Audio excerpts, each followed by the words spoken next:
Il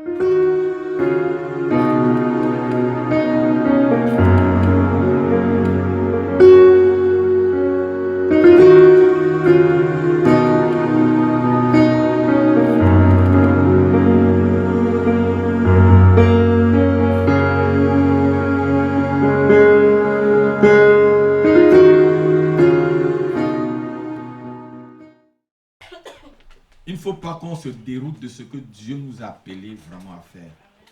Dieu nous a donné une seule mission. Quand Dieu nous a appelés là, il nous a dit qu'il était le Dieu qui pourvoyait à tous nos besoins. Amen.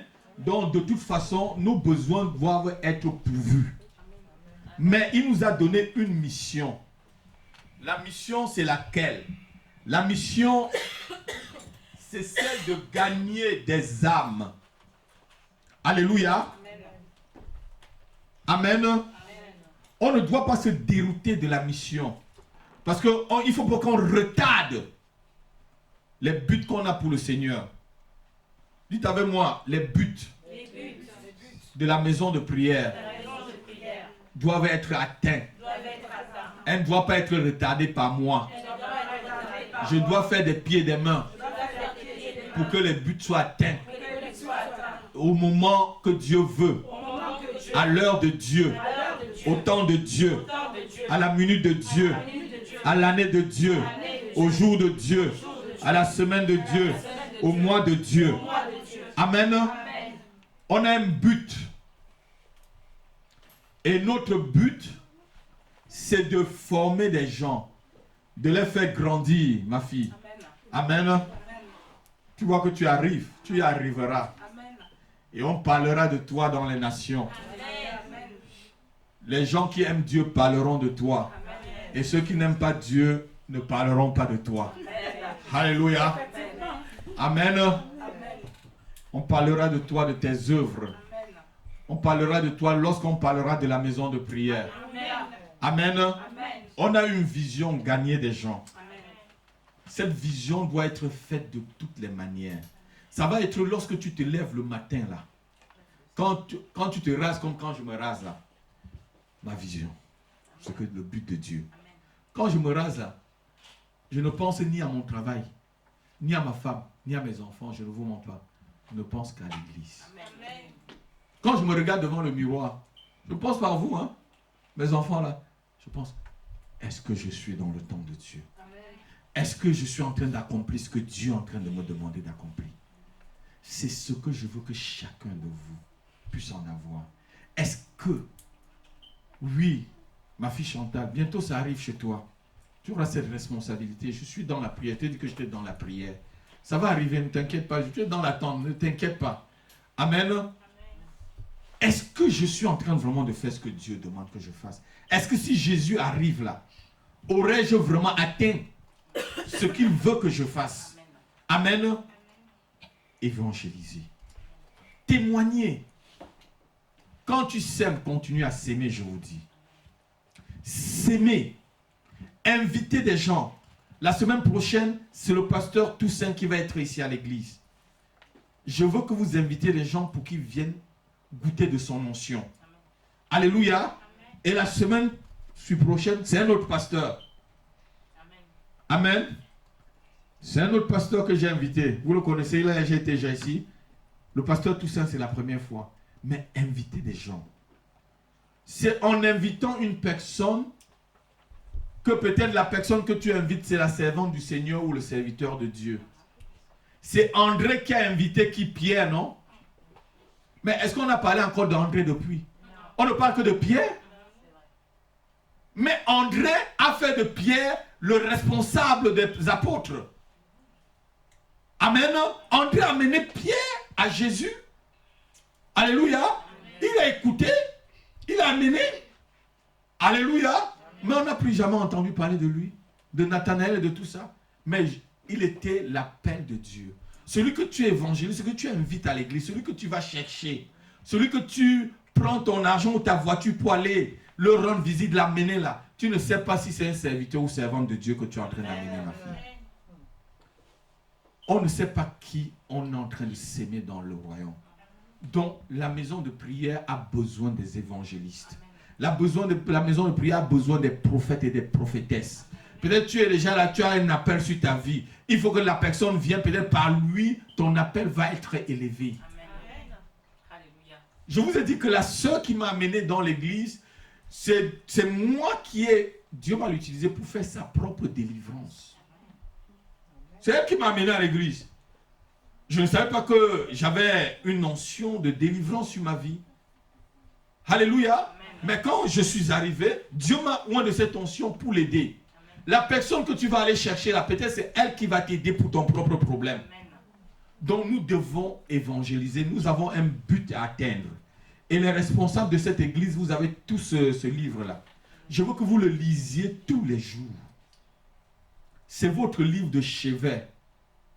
Après la Bible, ça doit être votre livre de chevet. Parce que tout ce que nous allons faire, tout ce que Dieu m'a dit est à l'intérieur. Amen. Et lorsque vous voyez qu'on n'a pas encore atteint un but, c'est que nous sommes en train de piétiner sur place. Il faut qu'on avance. Amen. Et on avancera en priant. Et en allant arracher, Alléluia, avec la force, Amen, nos promesses, comme on a dit la semaine dernière. La semaine dernière, qu'est-ce qu'on a dit? On doit combattre pour entrer dans nos promesses. Alléluia. C'est ce qu'on a dit. Dieu nous appelle à combattre pour entrer dans notre promesse. Donc même l'évangélisation, c'est un gros combat pour arracher des œuvres des ténèbres les membres de nos familles, les membres du quartier, nos amis, ceux que l'ennemi veut retenir dans les ténèbres. On prie, on les arrache dans la prière. On va vers eux. Alléluia. Amen. Tu vas vers eux 1000 fois, vas-y toujours. Amen. Tu as compris, ma fille? Même 1000 fois, invite la personne. La personne t'insulte, invite toujours. Je me rappelle quand je passais devant le Full Gospel à Douala et j'insultais les gens du Full Gospel. Et le jour où je suis venu, j'ai vu le pasteur là-bas. Je lui ai dit, pasteur, je passais ici, je vous insultais. Les gens m'ont regardé dans l'église comme ça. Oui, parce que quand je passais, ils priaient fort. Ils disaient, mais taisez-vous, vous les évangélistes, taisez-vous. Et j'étais même souvent, que j'avais bien soulevé le coude. Il y avait 33 espoirs qui étaient passés par là. Alléluia. Alléluia. Mais Dieu m'a fait que je sois celui qui les défend aujourd'hui. Vous ne savez pas évangéliser, s'il vous plaît. Évangéliser, que ça soit votre nourriture de chaque jour. Jésus pouvait laisser à manger pour aller évangéliser une seule femme, la femme samaritaine. Cette femme, excusez-moi, oui. Cette femme qui était une femme rejetée, elle était déjà, je crois, au 6e mari. Ça veut dire quoi? Pourquoi elle était rejetée? La Bible ne le dit pas. Mais lorsque vous allez à l'école biblique et que vous lisez vraiment la Bible, la seule chose qui devait peut-être avoir le problème de cette femme devait peut-être être une femme stérile. Parce que le premier mari l'a pris, elle a laissé. L'autre mari l'a pris, elle a laissé. Dans l'Ancien Testament, on pouvait prendre une femme, si elle ne te donne pas un enfant, après 7 ans, tu pouvais. C'est écrit dans l'Ancien Testament. Donc, il se pourrait qu'on l'a utilisé tellement qu'elle en avait ras-le-bol. Mais Jésus est parti. Jésus ne voulait pas... Est-ce que Jésus lui a parlé de son adultère? Non. Jésus voulait son âme. Amen. Jésus voulait son salut. Ce que Dieu a besoin, c'est le salut des gens. Allez vers eux. Laissez leur péché. Amenez-le dans le Seigneur. Alléluia. Dieu lui-même va les transformer. Amen. Dieu va transformer les gens que vous allez amener. Nous ne sommes pas le Saint-Esprit.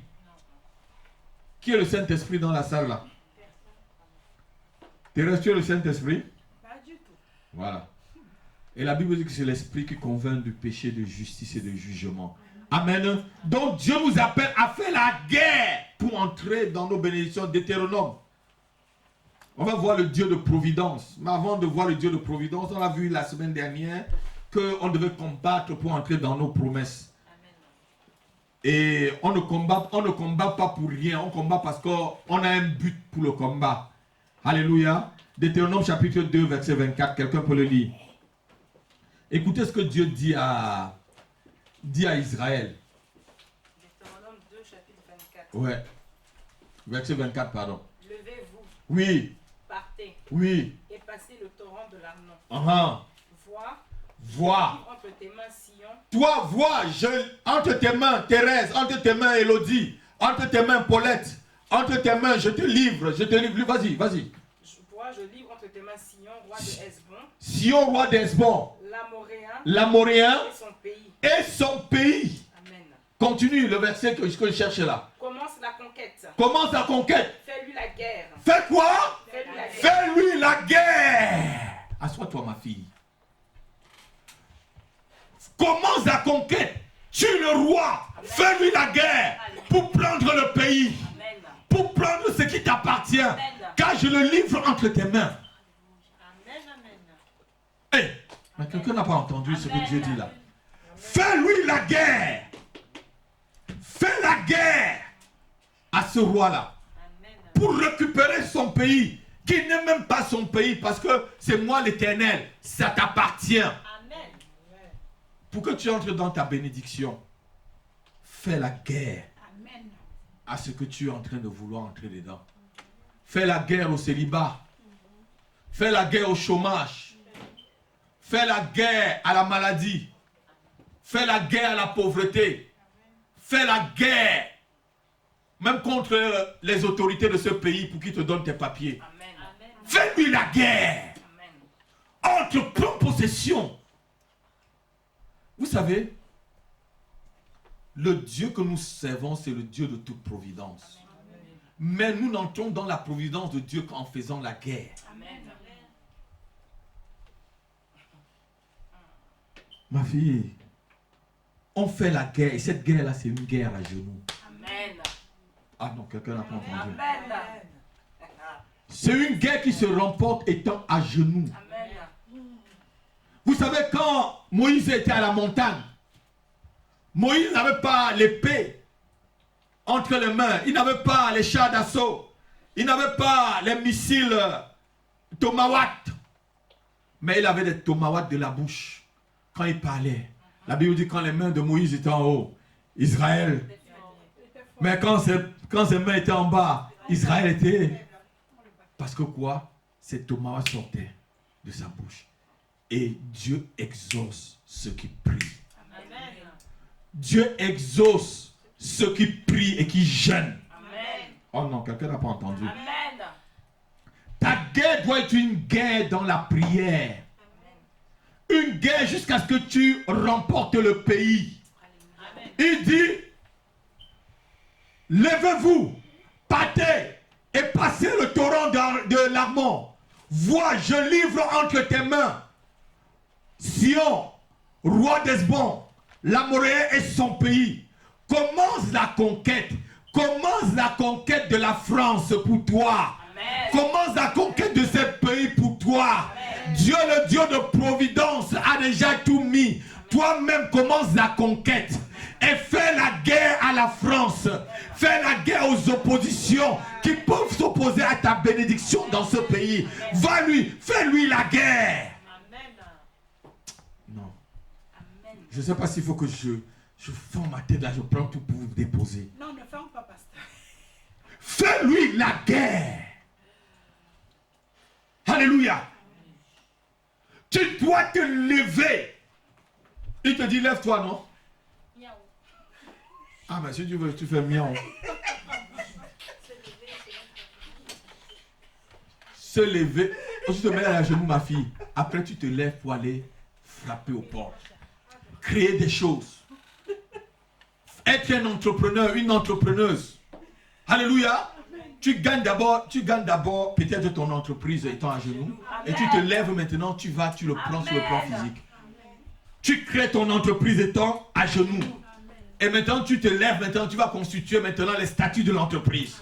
Tu frappes aux portes. Tu frappes aux portes des banques. Tu dis, donnez-moi le crédit. Je veux faire une entreprise. C'est ça se lever et faire la guerre. Amen. C'est ça se lever et aller chercher, frapper aux portes jusqu'à ce qu'on t'ouvre. Si ça se ferme, tu retournes dans la prière, tu refrappes.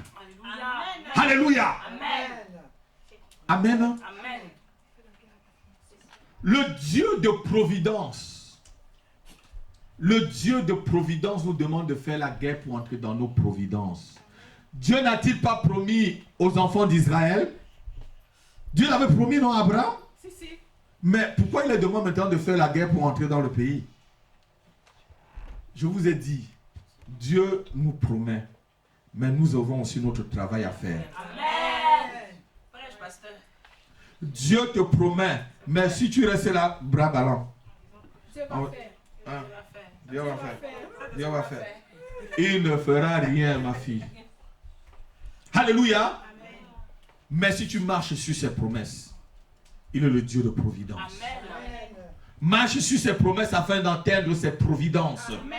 Marche sur ses promesses afin d'atteindre ses provisions. Alléluia. Amen. Dieu nous a dit de faire la guerre à tous ceux qui se tiennent sur notre route. Fais la guerre à celui qui se tient sur ta route. Amen. Si celui qui se tient sur ta route là s'appelle chômage, dis chômage, je te fais la guerre. Au nom de Jésus. Si celui qui se tient sur ta route là c'est maladie, tu dis maladie, je te fais la guerre. Au nom de Jésus. Si celui qui se tient sur ta roue là c'est pauvreté, tu dis pauvreté, je fais la guerre. Si celui qui se tient sur ta roue là, si c'est les papiers de ce pays, tu dis papier de ce pays, carte de séjour, je te fais la guerre. Si c'est le célibat, dis célibat, je te fais la guerre ce après-midi. Au nom de Jésus-Christ, fais-lui la guerre. Afin d'entrer, afin de prendre possession de ce que Dieu a besoin de faire pour toi. Alléluia. Cette expression fais-lui la guerre montre clairement que Dieu, le Dieu de providence, nous engage dans une bataille rude afin d'atteindre ce que nous voulons avoir pour notre propre vie. Amen. Amen. Fais-lui la guerre. Le jour où j'ai lu ça, il dit mon Dieu. Fais-lui La guerre. C'est pas comme les gens qui collent leur tête par terre là, qui sont en train de tuer tout le monde entier là. Mais cette guerre, c'est une guerre spirituelle. Amen. Parce qu'il y a des gens qui collent leur tête tout le temps par terre. Quand le soleil se lève, ils sont en train de tuer tout le monde disant qu'ils font la guerre. C'est pas une guerre sainte là. Décapité. C'est une guerre pour entrer en possession de ce que tu as, du pays. Alléluia. Amen. C'était pas une guerre pour convertir le pays, c'est pour prendre ses promesses. C'est que Dieu l'avait promis le pays. Alléluia. Amen. Donc tu dois faire la guerre. Chaque chrétien doit combattre en s'appuyant sur les promesses que Dieu lui a faites. Qu'est-ce que Dieu t'a promis, Paulette? Qu'est-ce que Dieu t'a promis, Nadège? Qu'est-ce que Dieu t'a promis, Éléonore? Qu'est-ce que Dieu t'a promis, Élodie? Tu dois combattre en t'appuyant sur ces promesses-là pour que la providence divine soit. Au nom de Jésus. Oh non, oh là là là Au là. nom de Jésus. Nous prenons possession. Nous combattons dans le nom de Jésus. Tu dois t'appuyer sur les promesses, Nathalie. Amen. Les promesses que Dieu a fait pour toi et ta famille. Les promesses que Dieu a fait pour ta santé. Tu t'appuies sur ces promesses et tu fais la guerre à la chose. Je fais la guerre à ceux qui luttent contre mon ministère. Et je les frappe d'aveuglement. Ils m'entendent bien. Alléluia. Amen. Et je prends leur épée là, je casse en 10 millions de morceaux. Amen. Parce que mon Dieu fera. Amen. Alléluia. Amen. Dieu te dit de faire la guerre. Donc tu dois t'appuyer sur cela. Car notre Dieu n'est pas seulement un Dieu de promesses, mais aussi le Dieu de providence. Ce qu'il nous promet, il a Rempli. On va lire.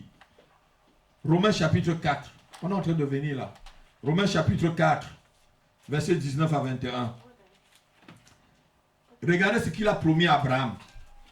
Romains chapitre 4, versets 19 à 21. Romains 4, verset 18. 19 à 21. 19 à 21. Ouais. Et sans faillir dans la foi, Et sans faillir dans sa foi. il ne considéra point que son corps était déjà usé, Oui. puisqu'il avait près de 100 ans, Abraham avait près de 100 ans. Hein? et que Sarah n'était plus en état d'avoir des Oui, enfants. là, mais Dieu l'avait quand même déjà promis les enfants. Continue. Il ne douta point, Il ne douta point. douta Continue. Par incrédulité, Oui. au sujet de la promesse de Dieu. Mhm. Mais il fut fortifié par la foi, Mais il fut fortifié par la foi, donnant gloire à Dieu, donnant gloire à Dieu, et ayant la pleine conviction ayant la pleine conviction que ce qu'il promet, que ce qu'il promet, il peut aussi l'accomplir. il peut aussi l'accomplir. Amen. Lorsque tu attends de Dieu, il faut avoir la pleine conviction que ce qu'il t'a promis, il va le faire. Amen. Ce qu'il t'a promis, il va le faire. On ne faillit pas dans sa foi. Ce que Dieu a dit, il le fera. Qu'il pleuve, qu'il neige, qu'il vente, il le fera. C'est le Dieu de provision, de providence. C'est le Dieu, lorsqu'il dit, il accomplit. Dieu avait promis à Abraham et il a pourvu à ses promesses. Il avait dit à Abraham, tu auras un enfant, même dans ton âge le plus usé, étant vieux. Si Abraham avait un enfant à mon âge, il devait dire encore, il est jeune. Hein? Si à mon âge, il avait un enfant, mais Dieu attend jusqu'à il avait près de 100 ans. Donc là où lui-même il sait que il est déjà cadavéré. Hein? Qu'il est déjà au garage. C'est là où Dieu dit maintenant tu sors du parking, tu arrives là. C'est là où je vais te donner les voitures sport. Alléluia. Amen. Dieu fait souvent lorsque toi-même tu atteins tes limites. C'est là où Dieu commence. Le Dieu de providence commence là où tu te limites. Le Dieu de providence commence là où tu t'arrêtes. Le Dieu de providence commence là où tu es calé. Le Dieu de providence commence là où tu ne peux plus rien faire. C'est là où Dieu commence. C'est là le Dieu de providence. Alléluia. C'est quand tu ne peux plus rien. C'est là où il commence.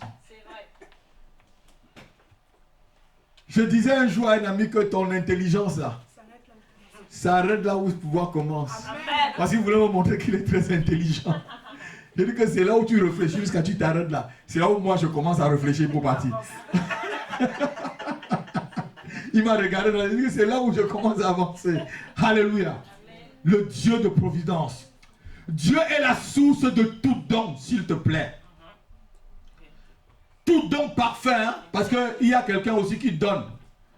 Quelqu'un qui a volé et il donne. Il dit que si tu t'agenouilles devant lui, il va te donner tout. Ce n'est pas celui-là que je dis. Il ne donne même pas, il prête. Alléluia. Mais Dieu est la source de tout don parfait. Jacques chapitre 1, versets 16 à 17. Jacques chapitre 1. C'est le Dieu de providence. C'est le Dieu qui donne. Jacques chapitre 1, versets 16 à 17. C'est le Dieu qui donne. Quelqu'un peut le lire s'il vous plaît, on va avancer. Jacques chapitre 1, verset 16 à 17. Ne vous y trompez pas. Oui. Mes frères bien-aimés, toute grâce excellente, Oui. tout don parfait descend D'en haut. du Père des lumières, chez lequel il n'y a ni changement, ni ombre, ni Amen. Amen. Tout don parfait, toute bonne providence, Paulette, vient d'en haut. Tout don, tout meilleur don vient d'en haut.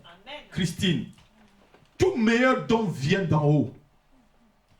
Les dons qui sont d'en bas là sont des mauvais dons. Et Satan te met toujours à tête que c'est les dons d'en bas qui sont bien.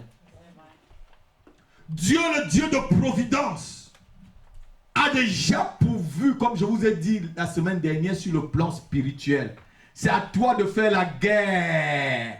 La Bible dit qu'il nous a bénis de toutes les bénédictions spirituelles dans les lieux célestes. Maintenant, nous voulons voir les bénédictions sur le plan terrestre. Alléluia. Ce qui est céleste là, c'est très loin pour voir. Prends ce qui est céleste là pour qu'on le voit sur la terre là. Oh, quelqu'un n'a pas entendu. On saisit, pasteur. Au nom de Jésus. Eh ma fille, prends que celui qui est céleste là, que ça vienne terrestre. Au nom de Jésus. Au nom de Jésus-Christ. Alléluia. Amen. Dieu n'a jamais abandonné Israël. Et il n'abandonnera jamais ceux qui croient en lui, mon fils Loïc. Amen. Ceux qui le servent vraiment. Mais ceux qui le servent avec négligence, il l'abandonnera. Dieu n'a jamais laissé le prophète Élie mourir de famine. Dieu n'avait pas laissé Ruth, la païenne, sans mari et sans enfant. Dieu n'a pas laissé Anne, la stérile, pour qu'on continue à se moquer d'elle. C'est le Dieu de providence, je vous dis. C'est le Dieu qui pourvoit à tes besoins. Nathalie, il pourvoira à tes besoins, Christine. Il pourvoira à tes besoins, Éléonore. Il pourvoira à tes besoins, Nadège. Et toi aussi, Élodie. Il n'a pas abandonné Goliath face à l'adversité de... Pardon, David face à l'adversité de Goliath. Alléluia. Quel qu'en soit le Goliath, Il va tomber. il va tomber. Là, Latifa. Latifa, regarde-moi. Quel qu'en soit le Goliath, là, il va tomber. Dis Amen. Dis Amen, Latifa.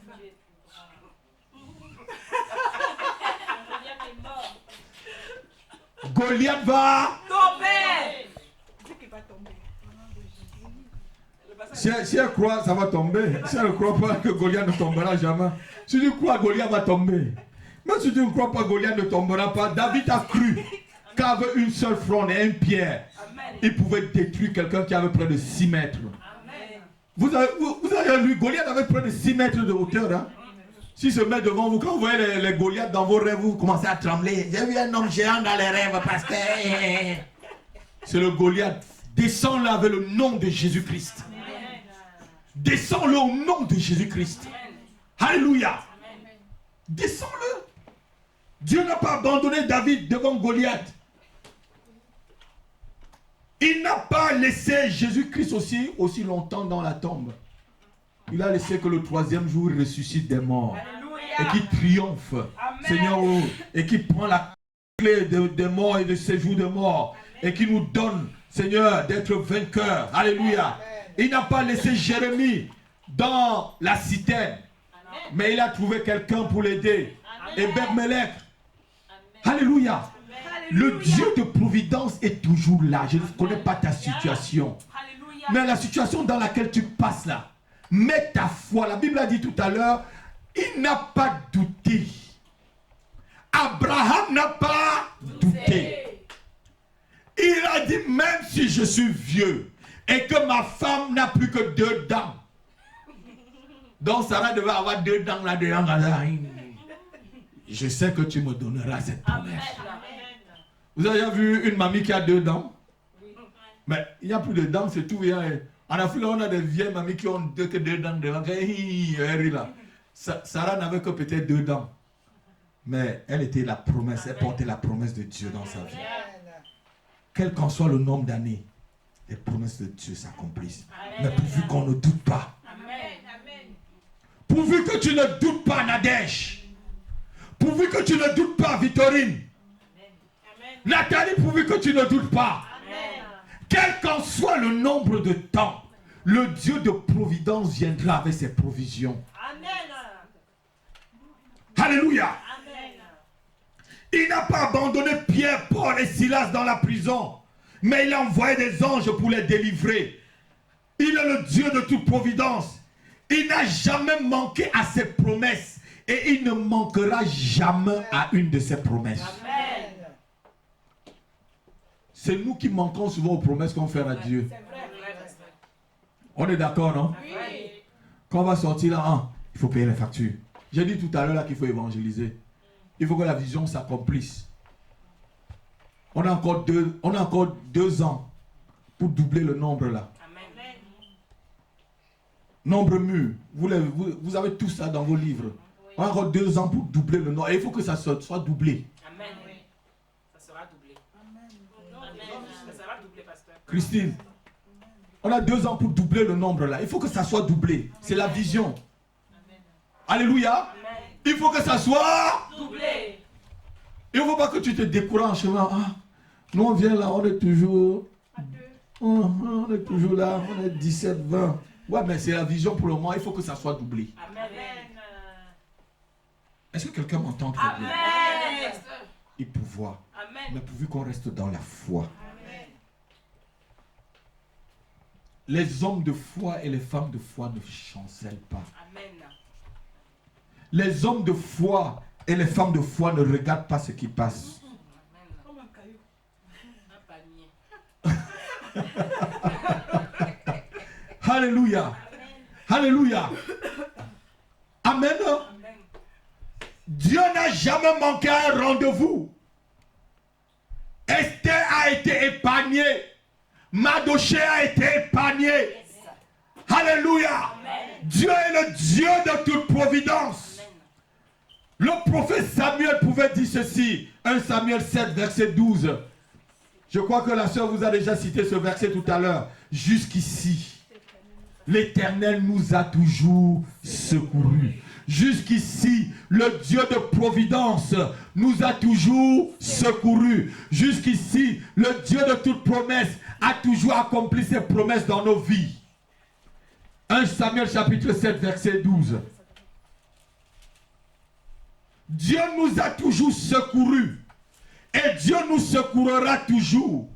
Il vient toujours en aide à ses enfants.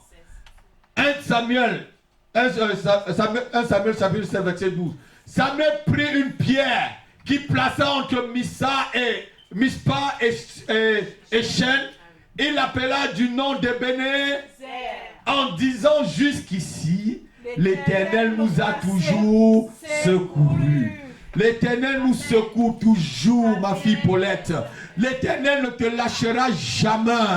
Il ne te lâchera jamais. Ton père peut te lâcher. Ta mère peut te lâcher. Ton mari peut te lâcher. Ta femme peut te lâcher. Tes enfants peuvent t'abandonner. Mais l'Éternel sera toujours là pour te secourir. Il est le Dieu de providence et des promesses qu'il accomplit. Et ces promesses sont oui et amen. Amen. Alléluia.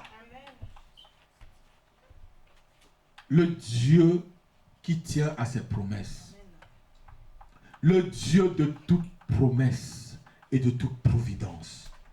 Dieu n'a jamais manqué à un de ses rendez-vous, s'il vous plaît. Quelqu'un est-il dans la salle où Dieu a manqué à un rendez-vous avec lui, qui lève sa main? Dieu n'a jamais, depuis le jour où je suis né, je n'ai jamais vu Dieu rater un rendez-vous. C'est nous qui ratons les rendez-vous avec lui. Demain à 6 h, le jour va se lever. Tout à l'heure, à 18 h, la nuit va commencer à arriver. Je n'ai jamais vu Dieu rater un rendez-vous. Depuis que je suis né, j'ai vu toujours que le soleil se lève à l'est et il se couche à l'ouest. Je n'ai jamais vu le soleil faire le sens inverse. Dieu a toujours été au rendez-vous. J'ai vu toujours qu'il y a eu une saison de pluie, il y a toujours eu un printemps, l'été, l'automne et l'hiver. Dieu n'a toujours jamais manqué au rendez-vous. J'ai vu toujours le Seigneur nous donner à manger. J'ai vu toujours que lorsqu'on plante quelque chose dans la terre, la chose pousse. Dieu n'a jamais manqué un rendez-vous.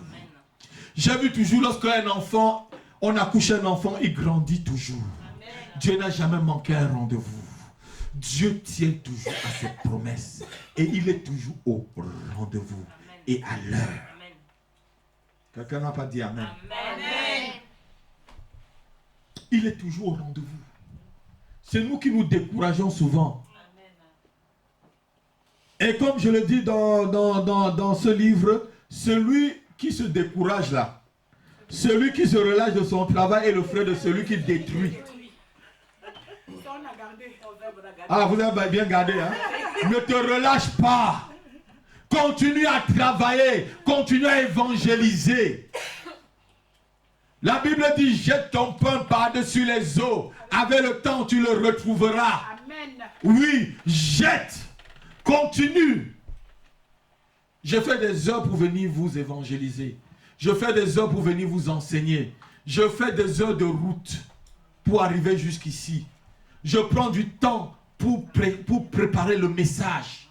je continue à prêcher. Même s'il n'y a pas, je continue à prêcher comme si je prêchais à 1 million de personnes. Ils sont là, pasteur. Ils sont là. Alléluia. Ils sont là. Je continue à prêcher. Je continue à faire ce que Dieu m'a dit de faire. Je sais qu'il sera au rendez-vous. Il connaît l'heure de son rendez-vous. Et quand l'heure arrive, hein, rien ne peut l'arrêter. Oh non, quand l'heure arrive, hein, rien ne peut le stopper sur le chemin. Dieu ne fait pas d'accident sur son chemin. Rien ne stoppe le Seigneur. Rien ne peut, aucune armée ne peut l'arrêter, ne peut l'empêcher d'aller à son rendez-vous. Rien, ni le temps, ni la neige, ni la pluie, rien n'empêche Dieu d'arriver au rendez-vous. Amen. Vous allez accuser la neige, vous allez accuser la pluie, vous allez accuser tout. Hein, pasteur, c'est parce qu'il a plu qu'on n'est pas parti évangéliser. C'est parce qu'il a fait ses... pasteur, non, Dieu n'a pas. Dieu est toujours au rendez-vous. Dieu ne vient jamais en retard. Il marche doucement, mais il n'arrive jamais en retard. Oh, Raphaël, Dieu n'arrive jamais en retard. Amen. Ton temps arrivera où c'est toi qui tiendras ce micro et tu prêcheras, Raphaël. Tu parleras. Alléluia. Amen. Dieu n'arrive jamais en retard. Jamais.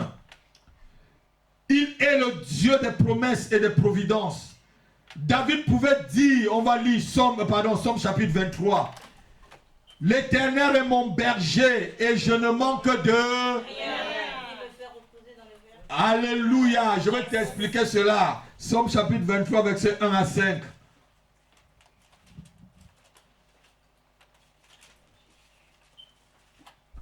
L'Éternel est mon berger. Je ne manquerai de rien. C'est jusqu'au verset 5. Il me fait reposer dans des verts pâturages. Il me dirige près des eaux paisibles. Continue. Il restaure mon âme. Il me conduit dans les sentiers de la justice à cause de son nom. Quand je marche dans la vallée de l'ombre de la mort, je ne crains aucun mal, car tu es avec moi, ta houlette et ton bâton me rassurent. Tu dresses devant moi une table en face de mes adversaires, tu indules ma tête et ma coupe déborde. Oh, le Dieu de providence, le Dieu qui pourvoit, qui dresse une table devant toi, il induit ta tête, alléluia, et ta coupe déborde. Donc ça veut dire qu'il te remplit là, jusqu'à même le monde sait que tu es béni, Christine. Il va te bénir jusqu'à ce que le monde va voir que tu es béni. Vous savez, quand Dieu bénit quelqu'un là, on commence à devenir même jaloux, on le chasse même. On a commencé à chasser Isaac même du pays. Tu es devenu trop riche. Même son père Abraham. Non, tu es devenu, non pas. Tu es venu ici sans rien. Tu es devenu trop riche. Pas. Jalousie. Parce que tu es tellement béni. Alléluia. Ta coupe va déborder. La coupe de ta maison débordera. Ta coupe de bénédiction débordera. Ta coupe de bonne santé débordera. Ta coupe financière débordera. Ta coupe de justice débordera. Ta coupe sociale débordera. Ta coupe de fécondité débordera. Ta coupe de croissance débordera. Ta coupe de prospérité débordera. Car il induit ta tête. Il met l'huile sur ta tête là. C'est l'huile de la bénédiction, l'huile d'onction. Pour que partout où tu passes, il a la marque de Dieu sur toi, le sceau de Dieu sur toi. Celle-ci m'appartient, celui-ci m'appartient, c'est ma propriété, c'est mon champ, ne touchez pas. Alléluia. Amen. Le Dieu de toute providence. Dieu est le Dieu de providence pourvoit à ta propre protection. Dieu pourvoit la protection de ses enfants. 2 Thessaloniciens chapitre 3 verset 3. Oui, 2 Thessaloniciens chapitre 3 et verset 3. C'est Paul qui dit comment Dieu le protège. Sache qu'il te protège. Alléluia. Amen. Oui. Chapitre 3, verset 3. Le Seigneur est fidèle. Mhm. Il vous affermira et vous persévérerez du malin. Préserverait du malin. Voilà. Le Seigneur est fidèle. Il vous affermira et il vous préservera du malin. Dieu va te préserver du malin de ta ville. Dieu va te préserver du malin de ton village. Dieu va te préserver du malin de ton quartier. Dieu va te préserver des sorciers de ton pays. Dieu va te préserver des sorciers de ta famille. Dieu va te préserver des jaloux qui veulent à ton travail. Dieu va te préserver des complots faits contre toi. C'est ça le malin. Dieu va te préserver des adversaires qui veulent rendre ta vie nulle et sans effet. Le Dieu de toute providence te protège aussi en même temps. La providence divine, Paulette, va jusqu'à ta protection, ma fille. Amen. Il te préservera du malin. Le malin, c'est qui? C'est le diable, non? Et ses agents, ma fille. Bien parlé. Donc, Dieu est fidèle. Il va te préserver. Si toi-même, tu ne vas pas te livrer entre les mains du malin. Parce qu'il y a des enfants, ils comprennent la prédication du pasteur. Et comme Dieu a dit qu'il va nous préserver, il va maintenant taper sa poitrine. Il va aller attaquer des forces. Si tu attaques, si tu es un apprenti sorcier, comme le monde dit, tu attaques les forces que toi-même tu ne peux pas gérer. C'est ton... on ne tente pas le Seigneur.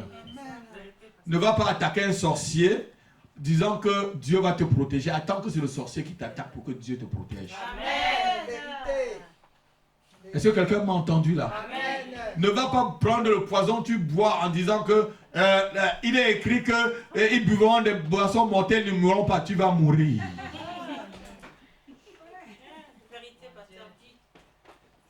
On ne tente pas le Seigneur. Alléluia. Fais ce que la Bible te dit tranquillement. La Bible ne dit pas qu'ils vont prendre les poisons, ils vont mourir. Il dit, s'ils prennent, s'il arrive qu'on t'empoisonne, ça ne marchera pas.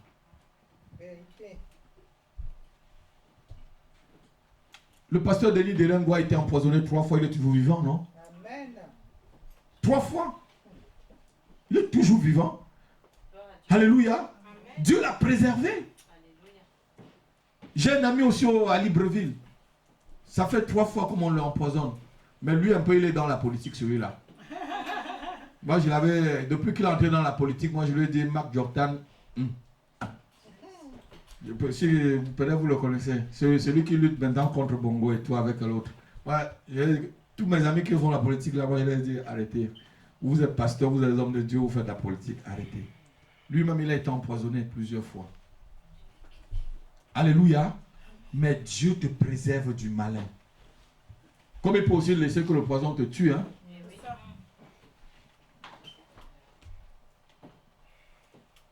Alain Moloto a été empoisonné par des politiciens. Hein. Dieu a laissé qu'il parte. C'était 7 fois déjà. Mais il devait quand même se préserver, ce frère-là. Il faisait la politique aussi? Non, il ne le faisait pas, mais les politiciens l'en voulaient. Il devait vraiment se préserver aussi. Quand c'est comme ça, tu te préserves. Hein? Bon, je crois aussi que peut-être le Seigneur voulait l'appeler. C'était le temps. Alléluia. Le Dieu de providence est toujours là avec nous. Il nous accompagne. Il est notre compagnon. Alléluia. Du pérennage sur cette terre. Genèse chapitre, on va finir par là. Genèse chapitre 28, verset 15. Dieu va rester ton compagnon. Entends ce qu'il te dit. Je serai avec toi. Je vais te garder. C'est ton compagnon. Ne perds pas confiance, ma fille. Ne perds pas courage, mon fils. Ne perdez pas courage, s'il vous plaît. Genèse chapitre 28, verset 15. Ouais, quelqu'un peut lire?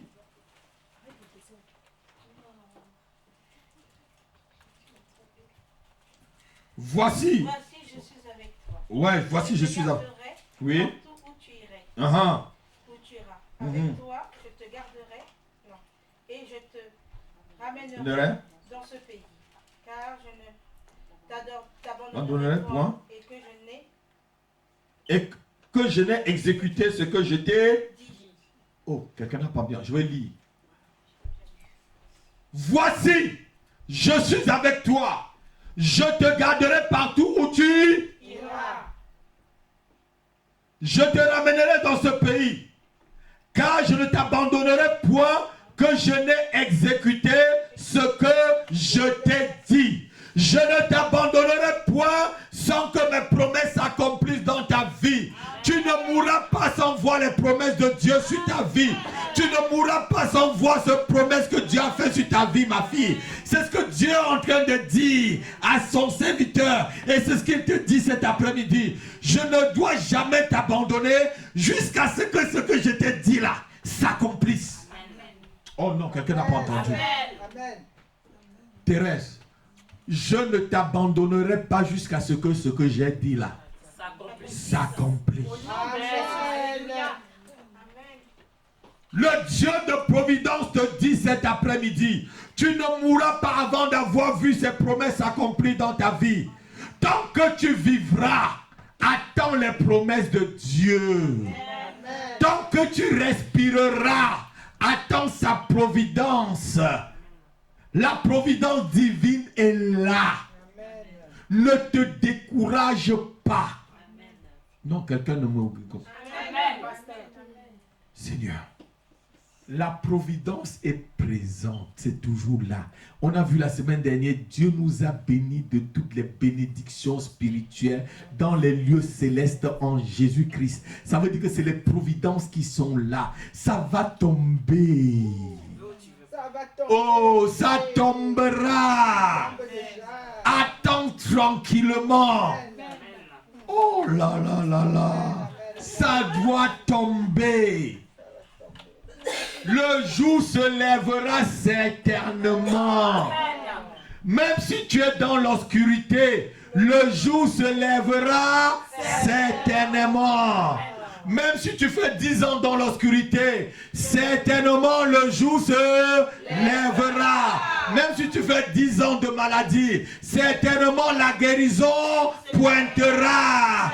Même si tu fais 10 ans dans la pauvreté, certainement la prospérité arrivera.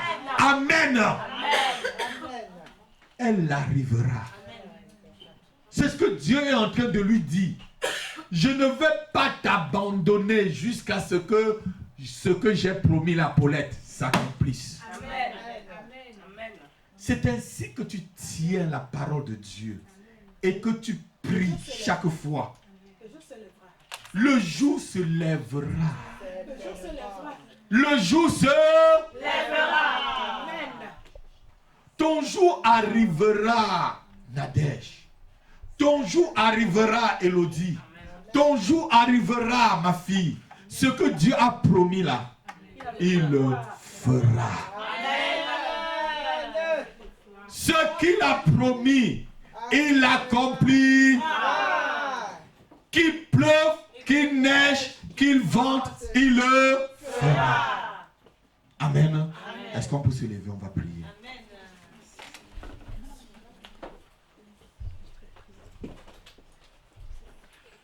Dieu, le Dieu de toute promesse. Le Dieu de toute promesse. Alléluia. Amen. Tu vas dire, Seigneur, j'ai entendu ta parole cet après-midi. Tu es le Dieu de toute providence. J'ouvre mon cœur afin que tes providences descendent dans ma vie. Seigneur, tu as dit que tu oindules ma tête et que ma coupe déborde. Seigneur, que ma coupe déborde dans cette nation où tu m'appelles à faire la guerre contre les autorités spirituelles de cette nation. Seigneur, je fais la guerre contre l'homosexualité. Je fais la guerre contre la cupidité. Je fais la guerre contre toutes les atrocités que je vois devant moi. Je fais la guerre contre l'immoralité. Je fais la guerre contre le vol. Je fais la guerre contre l'incrédulité. Je fais la guerre contre les philosophies. Je fais la guerre contre les loges maçonniques. Je fais la guerre contre les francs-maçons, contre les rosicruciens. Je fais la guerre à tout ce qui empêche mon épanouissement dans cette nation. Je les tiens captifs. Je les lie avec des chaînes et des cordes solides. Au nom de Jésus, je les ordonne de libérer ma prospérité, libérer ma santé, libérer mes finances, libérer mon épanouissement, libérer mon élévation, libérer mes entreprises, libérer mon ministère. Au nom de Jésus, au nom de Jésus, au nom de Jésus. Merci Seigneur, parce que tu me rends vainqueur face à mes ennemis. Au nom de Jésus-Christ. Satan, je brise ton emprise sur mon corps, sur mon âme, sur mon esprit. Je brise ton joug et tes oppositions sur ma famille, sur mes enfants, sur mon mari, sur ma femme, sur mes études, sur mes finances, sur ma santé. Je brise tes oppositions cet après-midi au nom de Jésus. Au nom de Jésus, tu n'as plus de place, tu n'as plus de force. Je te terrasse dans le nom de Jésus. Dans le nom de Jésus, je me couvre du sang de Jésus-Christ et j'accepte les promesses de Dieu dans ma vie cet après-midi. Au nom de Jésus, je suis un vainqueur. Je suis un vainqueur. Je triomphe face à l'adversité. Je triomphe face aux problèmes. Je triomphe face aux oppositions. Dans le nom de Jésus. Au nom de Jésus-Christ. Amen. Amen. Amen. Acclame très fort le Seigneur. Acclame très fort le Seigneur, s'il te plaît.